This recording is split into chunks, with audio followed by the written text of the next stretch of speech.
Mesdames et messieurs, bonjour et ravi de vous retrouver en direct de Milipol sur notre plateau télé, donc au cœur de l'événement international de la sécurité des États. Nous avons beaucoup parlé des Jeux Olympiques Paralympiques, on va continuer à en parler, mais évidemment à ouvrir le spectre avec le Général Réty. Général, merci d'être avec nous, c'est évidemment un grand plaisir, mais aussi un grand honneur de vous avoir avec nous sur ce plateau. Et je rappelle que vous êtes le commandant du groupement d'intervention de la Gendarmerie nationale, le GIGN, que évidemment tout le monde connaît. Merci Général d'avoir accepté notre invitation. Merci à vous de l'invitation.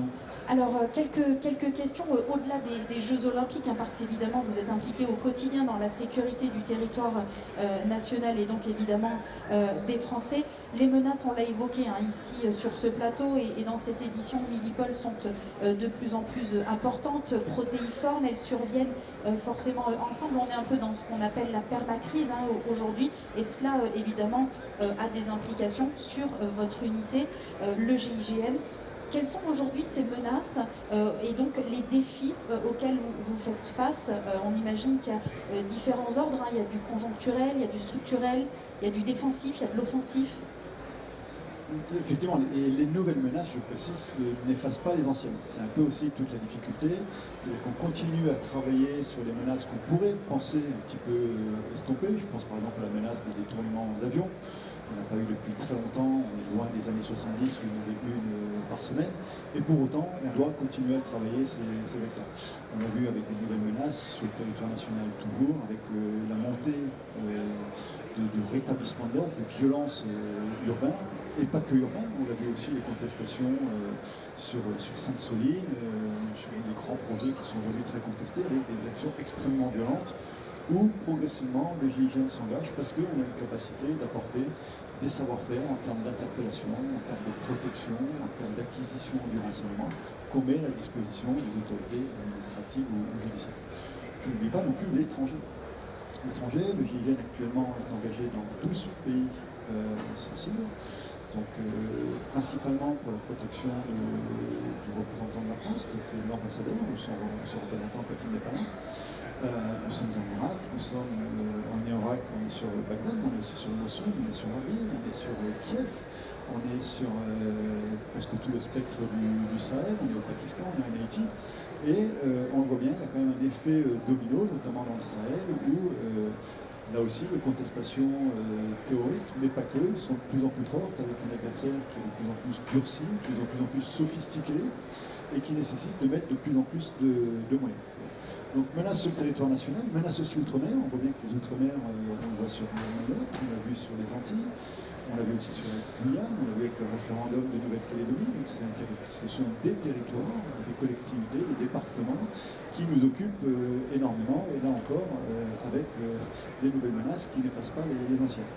Vous l'avez évoqué, la menace terroriste hein, que vous avez soulignée. Alors évidemment, on est à son niveau le plus élevé en France et on voit qu'avec les derniers événements et puis les conflits hein, qui s'opèrent autour, il y a une vigilance renforcée sur le territoire national.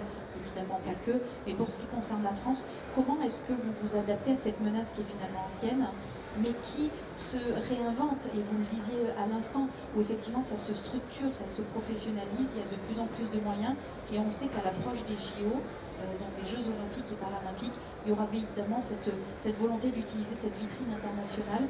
Comment est-ce que vous vous adaptez à cette menace terroriste? Alors, on s'adapte de façon organisationnelle, c'est pour ça que le GIGN a fait une très grande transformation il y a maintenant 2 ans, où en fait on a absorbé les antennes qui sont maintenant sur le commandement et le contrôle opérationnel du GIGN, ce qui fait que mécaniquement le GIGN est passé de 400 à 1000, avec des vrais leviers dans la profondeur sur l'ensemble du territoire hexagonal, mais principalement aussi puisqu'on est présent sur l'ensemble des Outre-mer. Ce qui fait qu'on a un harpon avancé qu'on peut aller renforcer avec l'échelon central, pour lequel on a aussi dopé l'ensemble des capacités. On a fait pareil pour les territoires à l'étranger. La sécurité des ambassades, on a du mal à chaque fois à baisser. Au contraire, à chaque fois qu'on ouvre un nouveau théâtre, même si on a fermé le Soudan, même si on a fermé d'autres théâtres, on voit quand même une intensification du durcissement et donc de la sécurité à mettre en place, aussi bien passif que sur la sécurité de l'ambassadeur. Et pour ça, on a augmenté le nombre, donc c'est du quantitatif, mais c'est aussi du qualitatif, des personnes qui sont sélectionnées et formées pour assurer ces missions de sécurisation de l'ambassadeur. Et justement, vous parliez de formation. On sait que c'est évidemment vital pour garder le niveau opérationnel et de spécialité qui fait la force aujourd'hui du GIGN. Est-ce que vous avez à nouveau repensé des modèles de formation pour adresser ces nouvelles menaces où finalement les fondamentaux restent et ce sont quelques briques uniquement qu'on vient renforcer?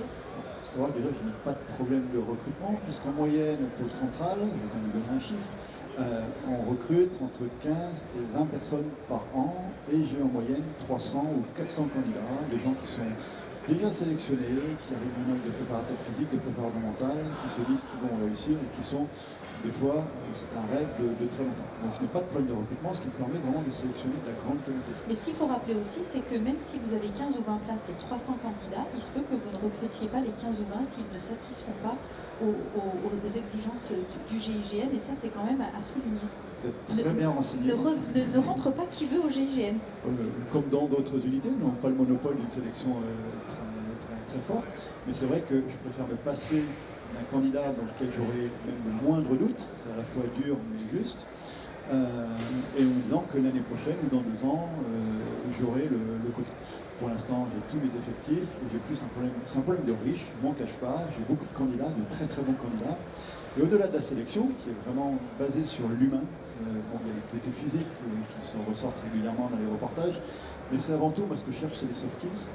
C'est des gens qui ont une intelligence de situation, une intelligence émotionnelle, qui sont très engagés, qui sont capables de progresser aussi dans la structure, qui ont un gros quotient relationnel vis-à-vis de leurs partenaires, vis-à-vis aussi des autorités, parce qu'on est en contact des autorités.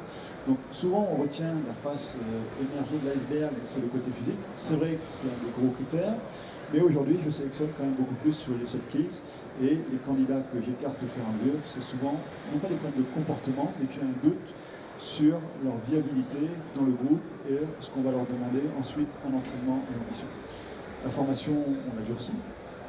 On l'a durci et à chaque fois, à chaque nouveau retour d'expérience, on en tire des enseignements, y compris pour la formation. Donc ponctuellement, on rajoute quelques modules, des modules techniques, des modules tactiques.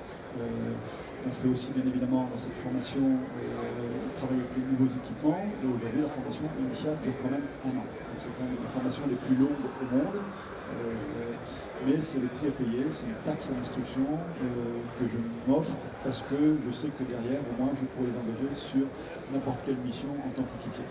Et puis une exigence évidemment eu égard aux missions qui sont dévolues au groupement d'intervention de la gendarmerie nationale. Un point sur comment aider finalement, comment renforcer les compétences des membres du GIGN pour qu'ils soient encore plus efficaces, peut-être qu'ils arrivent à gagner plus de temps encore en termes d'intervention, ou qu'ils disposent de meilleures informations plus précises en amont, notamment pour prévenir ou en tous les cas affiner des mesures d'intervention, les protéger aussi évidemment, parce que, il faut le rappeler, qu'ils risquent leur vie à chacune des missions dans lesquelles ils sont engagés. Comment est-ce que vous percevez les besoins technologiques aujourd'hui et demain pour le GIGN, qui peuvent donc être une valeur ajoutée pour les membres du GIGN? Et puis il y a cette notion d'innovation participative. On avait le général Rodriguez qui était là tout à l'heure, qui nous en a parlé, parce que je sais que c'est quelque chose qui est très important aussi au sein de la gendarmerie. Comment ça s'opère, cette thématique de l'innovation au sein de votre groupement? C'est exactement ce qu'a dit le général Rodriguez, sans vouloir le plagier. On est vraiment dans l'innovation participative. C'est-à-dire que chaque opérateur au GIGN peut proposer des sujets qu'il va lui-même s'accaparer, qu'il va lui-même développer. Ensuite, il y a tout un process avec une cellule innovation et prospective qui va centraliser un petit peu sur les projets. Actuellement, j'ai 103 projets qui peuvent faire l'objet d'un dépôt d'un brevet. Voilà. Donc c'est entièrement piloté en centrale par les cellules, mais c'est en fait sur proposition et développement d'un opérationnel ou d'une équipe d'opérationnel, ça peut être par cellule, etc. Donc, bien évidemment, on ne le fait pas tout seul, même si j'ai pas mal de moyens pour développer quelques prototypes. Les gens sont toujours surpris quand ils viennent au GIGN, ils voient des machines à coudre, ils voient des imprimantes 3D, ils voient des découpeuses laser, ils voient des gens qui font de la résine polyester. Voilà.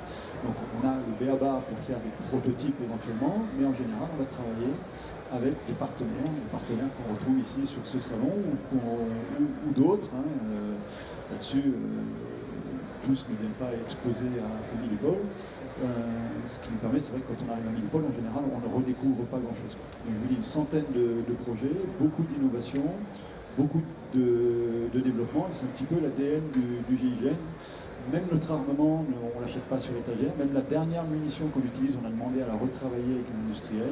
Les drones, c'est pas ce qui manque, notamment à ce salon. Et ben pourtant, on va en refaire développer en demandant des petits aménagements par rapport s'il faut poser une charge ou s'il faut une utilisation. Il y a pas mal d'objets que je vois aujourd'hui qui sont repris par l'ensemble des industriels et qui viennent des fois, je pense à l'exosquelette qu'on a vu tout à l'heure, je pense aux caméras qu'on met sur le chien, donc c'est un projet qui a été initié par la cellule cynophile du GIGN, et après on a des projets un petit peu plus confidentiels, des projets un petit peu plus technologiques, ça peut être par exemple un hyperviseur pour récupérer toutes les caméras, pour récupérer tous les échanges de mails qu'on pourrait se faire, c'est vraiment un outil de contrôle au niveau non pas tactique, mais vraiment au niveau opératif, voire au niveau stratégique. Alors, des projets comme ça, je pourrais vous en énumérer une bonne centaine. Ils sont nombreux, et alors certains dont on peut parler, d'autres évidemment plus confidentiels. Vous le disiez, on ne va pas creuser davantage sur ce scoop.